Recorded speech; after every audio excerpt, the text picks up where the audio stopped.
Hello friends, this is Chirag sir અને આપ જોઈ રહ્યા છો કોઈ પણ કાયદાને ગુજરાતી ભાષામાં ખૂબ જ સરળતાથી સમજાવતી ગુજરાતની નંબર 1 અને આપ સૌની મનપસંદ યુટ્યુબ ચેનલ રિયલ એજ્યુકેશન કેચિટ. તો ફ્રેન્ડ્સ, આજે આપણે સમજવાના છીએ કે લીગલ આસિસ્ટન્ટ 2022-23ની જે રિક્રુટમેન્ટ નામદાર ગુજરાત હાઈકોર્ટ તરફથી આવી છે એમાં કઈ રીતે ફોર્મ ભરવાનું છે, શું ક્વોલિફિકેશન્સની જરૂર પડશે ને સાથે સાથે વય મર્યાદા કેટલી છે, શું પગાર ધોરણ છે અને સાથે આ એક્ઝામને લઈને એમાં એક્ઝામ કન્ડક્ટ કરાવવાની છે તો કઈ રીતની એક્ઝામ હશે, કયા સબ્જેક્ટ હશે, તે તમામ એટલે કે સંપૂર્ણ નોટિફિકેશનને આજે આપણે સમજવાના છે આ વિડીયોમાં. તો ફ્રેન્ડ્સ, જે લોકો આજે અમારી ચેનલ પર નવા હોય પ્લીઝ ચેનલને સબસ્ક્રાઇબ કરી લેજો, બેલ નોટિફિકેશન આઇકોનને ઓન કરી લેજો જેથી આવનારા તમામ વિડીયોઝના નોટિફિકેશન આપ સૌને સૌથી પહેલા મળી જાય. તો ફ્રેન્ડ્સ, જે લોકો આજે અમારી ચેનલ પર નવા છે પ્લીઝ આ વિડીયોને લાઈક જરૂરથી કરી દેજો.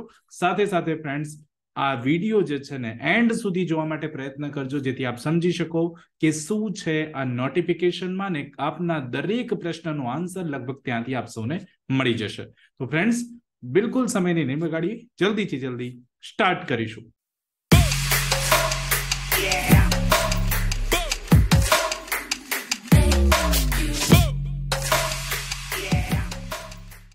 તો ફ્રેન્ડ્સ, આજની આપણો જે થંબનેલ પરથી આપ સૌને આઈડિયા આવી ગયો છે કે લીગલ આસિસ્ટન્ટની રિક્રુટમેન્ટ નામદાર ગુજરાત હાઈકોર્ટ દ્વારા બહાર પાડવામાં આવી છે.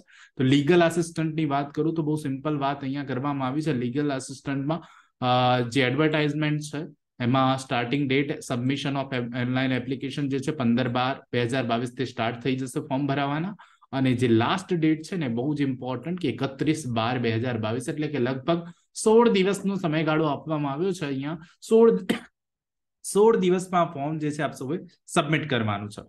Tentative schedule. હવે આ લીગલ આસિસ્ટન્ટની જે રિક્રુટમેન્ટ છે એના માટે શું કોઈ ટેસ્ટ હશે? તો અહીંયા કહી દીધું છે કે હા, અહીંયા એક ટેસ્ટ છે, રિટન ટેસ્ટ, એ પણ એમસીક્યુઝ હશે ને એમસીક્યુઝ નો આ રિટર્ન ટેસ્ટ છે જેની તારીખ જે છે ને 22/1/2023 ના રોજ એટલે કે 22મી જાન્યુઆરી 2023 સન્ડે છે અને એ દિવસે આ રિટર્ન એમસીક્યુ ટેસ્ટ હશે અને ત્યારબાદ ઓરલ ઇન્ટરવ્યુ હશે. આમાં જે પણ કોઈ સ્ટુડન્ટ પાસ થશે એ લોકો સેકન્ડ ફેઝમાં જશે ને સેકન્ડ સ્ટેજમાં આવશે viva voce test, oral interview, જે ફેબ્રુઆરી 2023માં નામદાર ગુજરાત હાઈકોર્ટ દ્વારા કન્ડક્ટ કરવામાં આવશે. હવે આ એપ્લિકેશન્સની વાત કરું અને આ એપ્લિકેશન અને વેકેન્સીની વાત કરું તો જે પણ સ્ટુડન્ટ એલિજિબલ કયા સ્ટુડન્ટ હશે કે જેમની પાસે ડિગ્રી ઇન લો હશે, એટલે કે જે લોકોએ LLB કરેલું હશે એ સ્ટુડન્ટ જે છે અહીંયા લીગલ આસિસ્ટન્ટની વેકેન્સી માટે એલિજિબલ ગણાશે. હવે વેકેન્સીઝ કેટલી છે આપનું સેકન્ડ ક્વેશ્ચન હોય તો વેકેન્સીઝ જે છે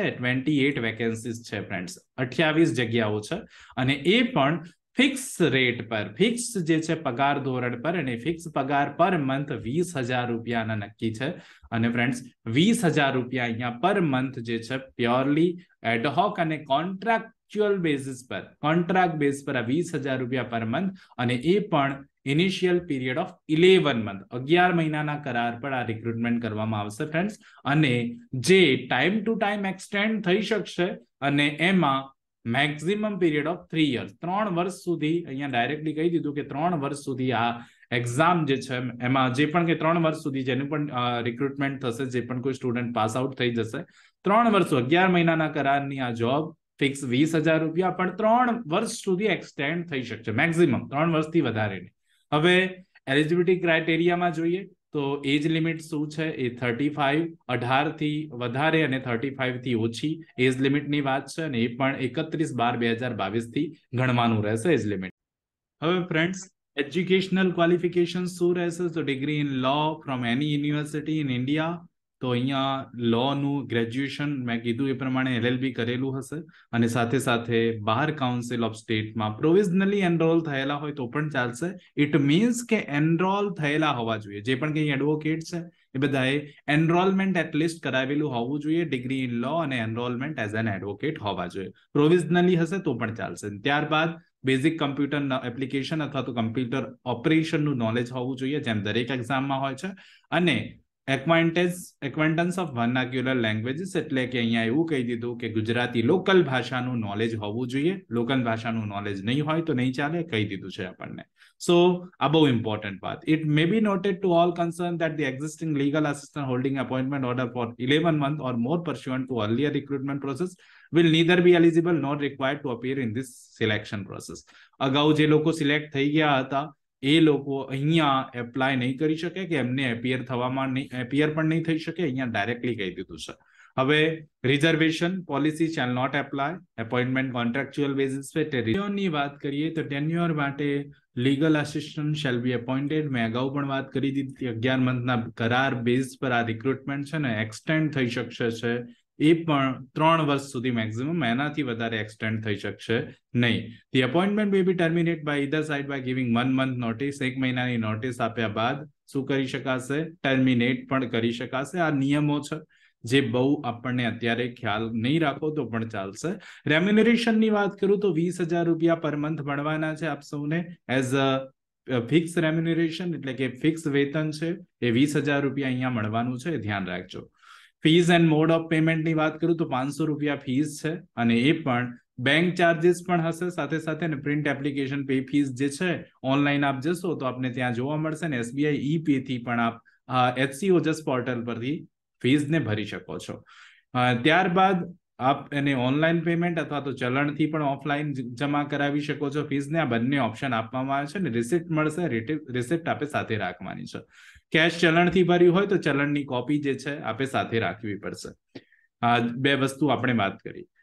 ત્યારબાદ કન્ફર્મેશન કરવાનું રહેશે. કન્ફર્મેશન કરશો પછી જ આ જે પર્ટિક્યુલર આપની જે પણ કંઈ જે આપણે વાત કરી કે એપ્લિકેશન ફોર્મ ફિલ કરશો તો એ આપણું વેલિડ ગણાશે, નહીં તો વેલિડ ગણાશે નહીં. યાદ રાખજો ડેટ જે છે 15/12 થી 31/12 છે, એ બંને વચ્ચે આપે ફોર્મ ફિલઅપ કરવાનું છે. ત્યારબાદ બીજા કોઈ પણ રીતે ફીસ ઓનલાઈન અને ઓફલાઈન ચલણથી એ સિવાય બીજા કોઈ પણ રીતે ફીસ સ્વીકારવામાં આવશે નહીં. એકવાર ફીસ સ્વીકારાઈ ગઈ તો પછી રિફંડ પણ નહીં થઈ શકે. અને બીજું હાઈકોર્ટમાં કોરસ્પોન્ડન્સ કોમ્યુનિકેશન ફોન કોલ્સ આ બાબતે ક્યાંય કરવાનું નથી. ડ્યુટીઝ અને રિસ્પોન્સિબિલિટી શું હશે લીગલ આસિસ્ટન્ટની? તો legal assistant shall assist the honorable judges in the judicial as well as administrative work and carrying out search and research in matters and such legal issue as may be required. તો આ રીતે એમનું work છે. Administrative વર્કમાં honourable જજીસને અને judicial વર્કમાં એમને search કરવું, research કરવું, legal issue હોય તો એમાં પણ જ્યાં પણ ઓનરેબલ જજીસ અસાઇન કરવામાં આવે જે પણ કંઈ એમને કાર્ય આપે એ પ્રમાણે ડ્યુટીઝ બજાવવાની રહેશે. મેમોરેન્ડમ ડ્રાફ્ટ કરવાના છે, નોટ્સ છે, અસાઇનમેન્ટ છે, ઓપિનિયન, કમેન્ટ્સ, મોનોગ્રાફ્સ જે પણ કંઈ કહેવામાં આવે એ બધી જ ડ્યુટી જે છે આ લીગલ આસિસ્ટન્ટની હોય છે ને એ રીતે લીગલ આસિસ્ટન્ટે આ ડ્યુટીઝને ફુલફિલ કરવાની. અધર કન્ડિશન જે છે એપોઇન્ટમેન્ટની condition is full time assignment during the period of appointment. Legal assistant shall not be entitled to practise as a lawyer. એ પ્રેક્ટિસ નહીં કરી શકે એઝ અ લોયર આ સમયગાળા દરમિયાન. Headquarters of legal high court which he shall not leave during working hours of the high court without permission of the judge. high court જે છે headquarter ગણાશે ને without permission of honorable judges leave નહીં કરી શકાય. legal assistant ની duties ની વાત public hours હશે, weekly holidays એમને જે મળવા પાત્ર મળશે. 11 days of casual leaves એમને મળી શકશે. absence with pay in year shall not be entitled to any other leave. બીજી કોઈ leave મળશે નહીં. Assistant required to leave headquarters is the part of duty of his usual work. Daily allowances and additional actual fare paid for the travel as stipulated. તો અહીંયા જે પણ કોઈ daily allowance એમને મળવા પાત્ર છે હેડક્વાર્ટર આવવા માટે એ એમને મળશે. Legal assistant attached to a particular honorable judge shall not be entitled to appear before honorable judge without attached for a period of 1 year. 1 વર્ષનો સમયગાળો. અહીંયા આ બધું જે છે ને પછીની વાતો છે એટલે બહુ એટલી બધી ઇમ્પોર્ટન્ટ અહીંયાથી બનશે નહીં. રૂલ્સ જે બનાવવામાં આવ્યા છે ઇમ્પોર્ટન્ટ. હવે આવે સ્કીમ ઓફ એક્ઝામિનેશન જે બહુ જ ઇમ્પોર્ટન્ટ. સ્કીમ ઓફ એક્ઝામિનેશનની વાત કરું તો સ્કીમ ઓફ એક્ઝામિનેશન જે છે રિટર્ન ટેસ્ટ છે, ઓબ્જેક્ટિવ ટાઈપ ટેસ્ટ અને એ પણ 100 માર્કનો રહેશે. વાઇવા વોક ટેસ્ટ જે છે ઓરલ ઇન્ટરવ્યુ 40 માર્ક, ટોટલ 140 માર્કનો આપણો ટેસ્ટ રહેશે. ટેન્ટેટિવ ડેટ આવી ગઈ છે. હવે અહીંયા માઇનસ મેથડ છે કે કેમ? તો અહીંયા મેં કીધું એ પ્રમાણે 1 માર્ક દરેકનો સાચાનો મળશે અને ખોટો પડશે તો -0.25 થવાનું છે. રોંગ અથવા મલ્ટીપલ આન્સરમાં 0.25 યાદ રાખજો. સબ્જેક્ટ કયા રહેશે? સબ્જેક્ટ કયા હશે તો constitution, CPC, IPC, criminal procedure, evidence act, Indian contract, specific relief act, transfer of property limitation act અને ત્યારબાદ general knowledge, English language, computer skill, application knowledge અને જનરલ આઈક્યુ ટેસ્ટ, આ 13 સબ્જેક્ટ રહેશે ને એમાંથી આ 100 માર્કનું જે ક્વેશ્ચન પેપર બનવાનું છે. Language of question paper return objective type MCQ will be in English. જે ક્વેશ્ચન પેપર આવશે ઇંગ્લિશમાં જ આવશે, એ સિવાય કોઈ લેંગ્વેજમાં આવશે નહીં. રિટર્ન ટેસ્ટ જે છે OMR શીટ પર લેવામાં આવશે. OMR સ્ક્રિપ્ટ એની મશીનથી અને ટેસ્ટ થશે. રીચેકિંગ પણ એ રીતે થઈ શકશે. રીચેકિંગ માટે, રીએવેલ્યુએશન માટે હાઈકોર્ટ જે છે એને કહી દીધું વિલ નોટ બી એન્ટરટેઇન. કોઈ પણ પ્રકારે રીચેકિંગ કરવામાં આવશે નહીં. 50% માર્ક આપે લાવવા પડશે. Loan shall be eligible for being call for viva test. જેના પણ 50 માર્ક્સ આવશે એટલે 100 માંથી 50% 50 માર્ક્સ એ વાઇવા એ લોકોને, એ કેન્ડિડેટ્સને હાઈકોર્ટ દ્વારા વાઇવા માટે બોલાવવામાં આવશે. In case of larger number of candidates qualified to the return shall be open for the high court to restrict the number of candidate. ઘણા બધા પાસ થઈ જાય તો રિસ્ટ્રિક્ટ કરી શકશે હાઈકોર્ટ, એની વાત કરવામાં આવી. વાઇવા વોક ટેસ્ટ, ઓરલ ઇન્ટરવ્યુની વાત કરું તો એ જે છે 40 માર્ક્સનું રહેશે. અને એમાં જનરલી વાઇવા માટે શું કહે છે કે personal basic ones personality, aptitude and orientation, computer application skill, presentation skill, તમારી communication skill, legal knowledge of candidate and research ability, એના પરથી ક્વેશ્ચન ત્યાંથી બની શકશે. અને અહીંયા પણ ઓબ્ટેન મિનિમમ 40%, 40 માર્કનો ટેસ્ટ છે, મિનિમમ 40% માર્ક્સ આપે અહીંયાથી લાવવા પડશે. સિલેક્શન પ્રોસેસ જે છે એ વેટ લિસ્ટ એની વાત કરવામાં આવી છે. Will be prepared on the basis of aggregate mark obtained by the candidates in the written test. 60% weightage will be given to the marks obtained in written test. written test ના 60% mark ધ્યાને લેવામાં આવશે, weightage લેવામાં આવશે, અને બીજા વાઇવાના લેવામાં આવશે. Wait list shall be operated only in case of non joining of candidate અથવા તો કેન્સલેશન. કોઈ નથી જોઈન થતું તો જ વેટિંગ લિસ્ટ ઓપરેટ થશે, અન્યથા વેટિંગ લિસ્ટ ઓપરેટ થશે નહીં. ડિસ્ક્વોલિફિકેશન, જો એ સિટીઝન ઓફ ઇન્ડિયા ન હોય, સર્વિસમાંથી એને government of UTs or high court statutory local એમાંથી એને ડિસમિસ કરવામાં આવે, કન્વિક્ટેડ હોય, ડિબાર્ડ હોય, ડિસ્ક્વોલિફાઈડ હોય, influences of recruitment authority by the means directly or any candidature જે છે એને રદ કરવામાં આવશે, ડાયરેક્ટલી ઇનડાયરેક્ટલી આવે તો. If he is man and more than one wife, playing woman has married a man already having another wife, તો એવું પણ હોય તો પણ રદ કરવામાં આવશે. અને પરીક્ષામાં જો ઇલેક્ટ્રોનિક ગેજેટ લઈને ગયા છો તો પણ એને રદ કરવામાં આવશે. હાઉ ટુ એપ્લાય ફ્રેન્ડ્સ, બહુ સિમ્પલ વાત છે. એપ્લાયની વાત કરવાનું, કઈ રીતે એપ્લાય કરી શકો છો. અહીંયાથી કોઈ પણ ક્વેરી હોય આપ સૌને મને જરૂરથી પૂછી લેજો, હું તાત્કાલિક આપ સૌને આન્સર આપી દઈશ. તો ફ્રેન્ડ્સ આઈ હોપ સો આજના વિડીયોમાં આપ સૌને ઇઝીલી હું સમજાવી ચૂક્યો છું કે શું પર્ટિક્યુલર પ્રોસિજર છે આ ફોર્મને ફિલઅપ કરવાની, કઈ રીતે ફોર્મ ફિલઅપ કરશો, અને સાથે સાથે શું ધ્યાનમાં રાખવાનું છે, કોના માટે બહુ જ ઇમ્પોર્ટન્ટ છે આ વસ્તુ. સો બહુ જ ઇઝીલી આપણે આને સમજ્યા છીએ ને આઈ હોપ સો આપ સૌને ક્લેરિટી પણ અહીંયાથી મળી ગઈ છે. તો ફ્રેન્ડ્સ આઈ હોપ સો આપ સૌને આ ક્લેરિટી મળી ગઈ હોય તો પ્લીઝ વિડીયોને લાઈક જરૂરથી કરજો. ચેનલ પર ના હો તો પ્લીઝ ચેનલને સબસ્ક્રાઇબ કરી લેજો.